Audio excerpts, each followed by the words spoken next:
College লাইফের এক বন্ধুর কথা বলি। আমাদের গ্রুপে একটি মেয়ে খুব হাসিখুশি প্রাণবন্ত ছিল। দেখতে যেমন মিষ্টি ছিল, তার স্বভাবটাও ছিল সেরকম মিষ্টি। তো দেখবে কারুর প্রেজেন্সটাই খুব এনজয়িং হয়, তো সে সেই টাইপের ছিল।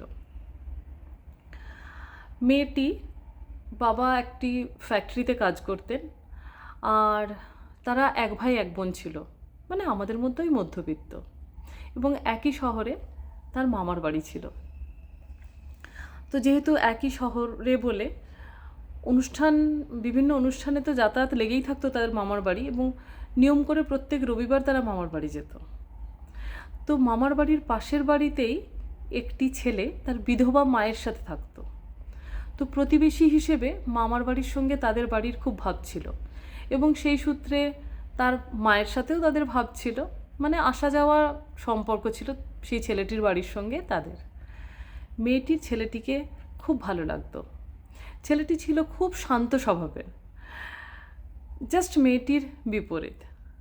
বুঝতেই পারছো, অপোজিট অ্যাট্রাকশন। ছেলেটিরও মেয়েটিকে খুব ভালো লাগতো, কিন্তু অফিসিয়ালি তারা কেউ কাউকে কখনো প্রপোজ করেনি। ছেলেটির যখন 21 বছর বয়স হয়েছিল, তখন সে তার বাবা চাকরিতে জয়েন করেছিল। তো বাড়ির বড়রা তাদের এই ভালো লাগালাগির ব্যাপারটা আঁচ করতে পারতো, আর ছোটরা ভাই বোনেরা তো সুযোগ পেলেই আর কি মারতো। তো মোটামুটি মনে মনে এরা ভাবতো যে এদের বিয়ে হতে পারে। তো একসময় মেয়ের বাড়ি থেকে ছেলেটির বাড়িতে এদের দুজনের বিয়ের প্রস্তাব নিয়ে গেল, কিন্তু বাদ সাধলো ছেলেটির মা। সে জানালো যে এত পরিচিতের মধ্যে সে ছেলের বিয়ে দিতে চায় না, এবং লাজুক মুখচোরা ছেলেটি মাকে ঠিকমতো কনভিন্স করতে পারল না। তাও আমাদের আশা ছিল হয়তো কোনো না কোনো সময় হয়তো মেনে নিলেও নিতে পারে। এমন অবস্থায় একদিন হঠাৎ মেয়েটি এসে চুপ করে বসে আছে। দেখলাম খুব বিমর্ষ হয়ে বসে আছে, মলিন মুখে, সদা হাস্য মুখটা একদম কালো হয়ে গেছে। যখন ক্লাস ওভার হলো, অফ পিরিয়ডে জিজ্ঞেস করাতে সে আমাকে জড়িয়ে ধরে অঝোরঝরে কাঁদতে লাগলো। জানতে পারলাম ছেলেটির বিয়ে। তো কয়েকদিন পরেই ছেলেটির বিয়ে ছিল। তো আমরা সবাই জানতাম বন্ধুরা যে মেয়েটির তো বিয়েতে, ছেলেটির বিয়েতে নিমন্ত্রিত হলেও যাওয়ার কোনো প্রশ্নই ওঠে না। বিয়ের পরদিন মেয়েটি কলেজে এলো।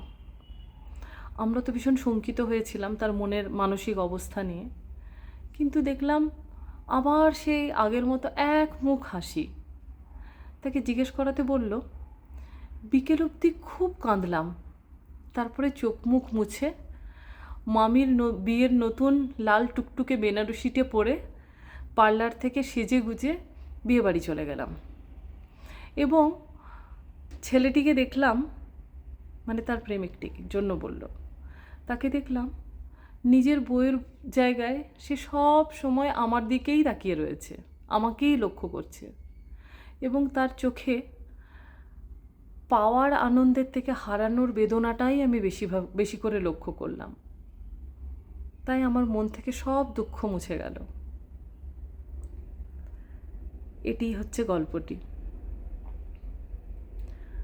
কণ্ঠে এবং কলমে পৃথা ব্যানার্জি।